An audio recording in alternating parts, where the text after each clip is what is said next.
Saludos amigos del podcast de Móvina, acá en Sudamérica o en cualquier parte del mundo desde donde nos vean.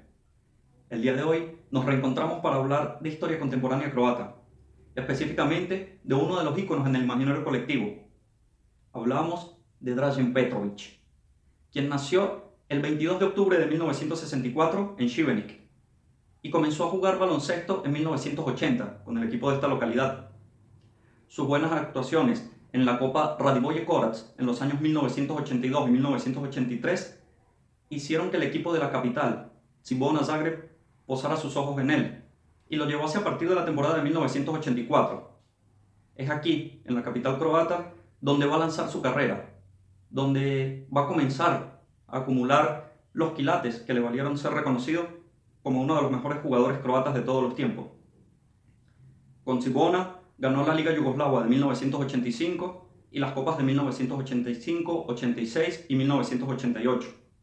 Además, fue campeón internacionalmente de la Copa de Campeones de 1985 y 1986, la Recopa de 1987 y ese mismo año la Supercopa.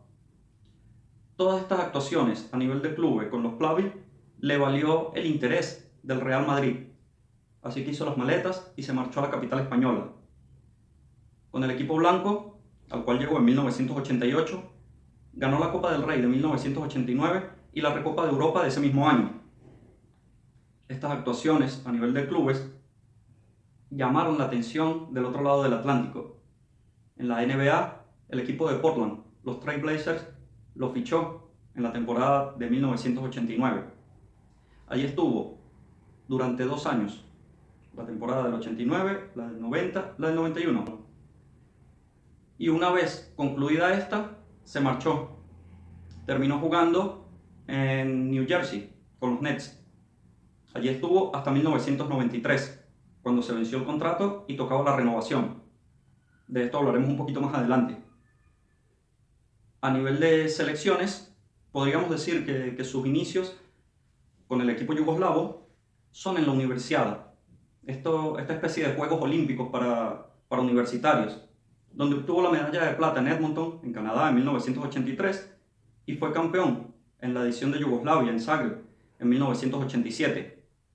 Aunado a ello, estuvo con el equipo olímpico yugoslavo en Los Ángeles 1984, donde obtuvo la medalla de bronce, y en Seúl 1988, donde obtuvo la de plata.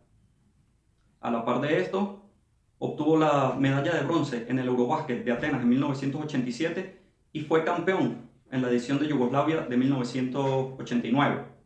Un año después, en 1990, se coronó campeón del mundo con el equipo yugoslavo en Argentina.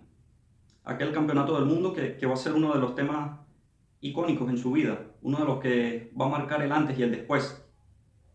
Debido a que ese año, en 1990, en los festejos por el título, un aficionado croata ondeó una bandera de este país. En aquel momento todavía Croacia formaba parte de Yugoslavia. Y la respuesta de su mejor amigo, Divac, fue arrancarle la bandera croata de las manos a este fanático, diciéndole que no había ganado Croacia, había ganado Yugoslavia. Este hecho hizo que Petrović se pelease con su mejor amigo. Nunca más se volvieron a hablar. Petrović fue reconocido por su fervoroso patriotismo croata. Fue ícono, y hoy día lo sigue siendo, ícono de la nación. En 1991, Croacia se independiza y bueno, comienzan la actuación de Petrović como capitán de la selección rojiblanca, como capitán del equipo croata, que un año después, en los Juegos Olímpicos de Barcelona en 1992, obtuvo la medalla de plata. Una medalla valiosísima, porque justamente aquel año Estados Unidos, que había perdido la hegemonía en el baloncesto a nivel mundial, decidió dejar de enviar jugadores amateur, decidió no seguir llevando a este tipo de torneos a jugadores universitarios, sino que comenzó a enviar a jugadores de la NBA. Y Croacia en aquella final se midió el famosísimo Dream Team, que contaba entre otros con Michael Jordan, con Larry Bird, con Karl Malone y toda esta serie de jugadores que dominaron el deporte, que marcaron el devenir del deporte. Ante ellos, Petrović y Croacia se midieron y cayeron en la final. Un año después, cuando Croacia se preparaba para jugar el Eurobasket de 1993 en Alemania, Petrovic decidió volver a Zagreb no con el resto de la delegación, sino en un auto particular, con su novia y una amiga que era parte del equipo femenino turco. En el camino, en Denkendorf, el 7 de junio de 1993, llovía muchísimo, la visibilidad era casi nula y un camión que iba en la vía perdió el control. El conductor no pudo mantener el camión en su camino y colisionó contra el auto en el que viajaban Petrovic y compañía. Las dos chicas resultaron heridas. Petrovic lamentablemente murió. Al conocerse la noticia, evidentemente se produjo una tragedia en toda Croacia y en el mundo del deporte en particular, en general. Croacia 2 semanas después inició el torneo Eurobasket, finalizó tercera ese año y se supo que los Nets de New Jersey, que por aquel entonces estaban negociando la renovación de Petrovic, le iban a ofrecer un contrato que económicamente solo era superado por el de Michael Jordan. Para quienes no vieron jugar a Petrovic, bien sea por edad o porque no les interesa el baloncesto, tienen ese dato. ¿Qué tan buen jugador era Petrovic? Su contrato solo iba a ser superado por el de Michael Jordan, por el mejor jugador de todos los tiempos. A ese nivel jugaba Petrovic.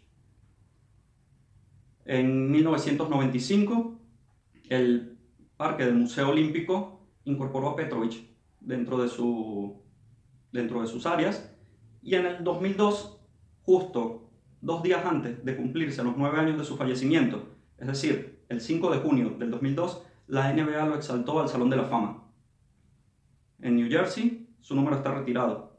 Y bueno, en el imaginario colectivo croata, es uno de los íconos. No puedes pasar por la historia de Brasil sin hablar de Pelé. No puedes pasar por la historia de Argentina sin hablar del Diego. Y no puedes pasar por la historia croata sin hablar de Dragan Petrovic. Y sí, como todo buen fanático del Dinamo, también seguidor del Cibona. Plavi, plavi. Muchísimas gracias.